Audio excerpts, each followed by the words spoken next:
Supreme court को निर्देश अनुଯାयी वेदांत विश्वविद्यालय पर बेआईन अधिकृत जमी चाषी को फेरवा प्रसंग में राज्य सरकार को हाईकोर्ट नोटिस देथिले।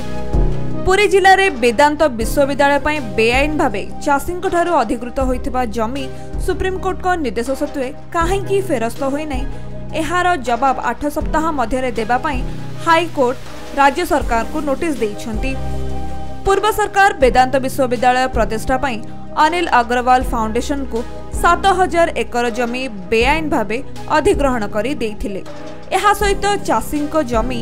और महाप्रभु अमृत मणोही जमी वेदांत को देइथिले। वेदांत विश्वविद्यालय विरोधी संघर्ष समिति द्वारा यहाकु नहीं हाईकोर्ट को द्वारस्थ होइथिले।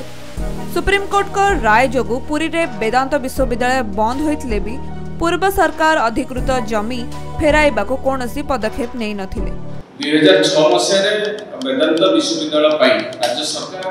7000 एकर जमी अधिग्रहण करते। से जमी भितर जगन्नाथ अमृतमणि जमी चाषी मान जमी और दुईटा नुआ नई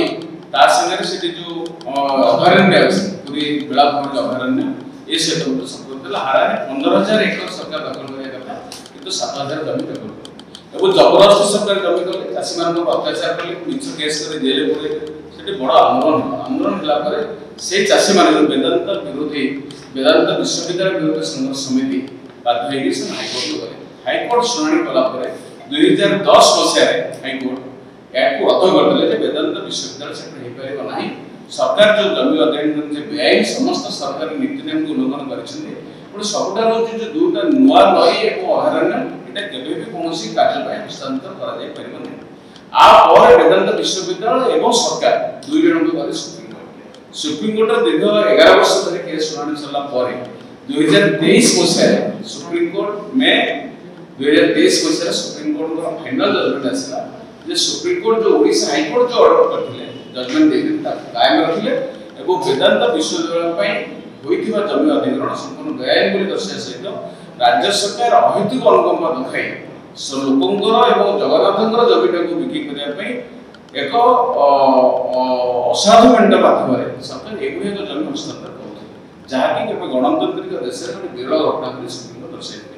टोटाल बल करते वेदांत विश्वविद्यालय को ये जमी कौन प्रकार हस्तांतर कर दर्शाई। तो आम आशा कर सरकार जो वेदांत विश्वविद्यालय सुप्रीमकोर्ट कहला सरकार जमी लोक मान फेरे किंतु दुर्भाग्य कथा होचे वर्षे अपेक्षा करूँ किंतु सरकार कौन जमी फेरे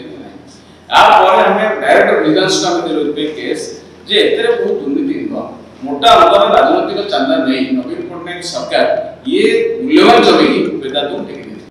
एक्चुअली बाध्य निवेदन आपको जरिए जनसाधारण को सरकार को ये यहाँ संपूर्ण बेआईन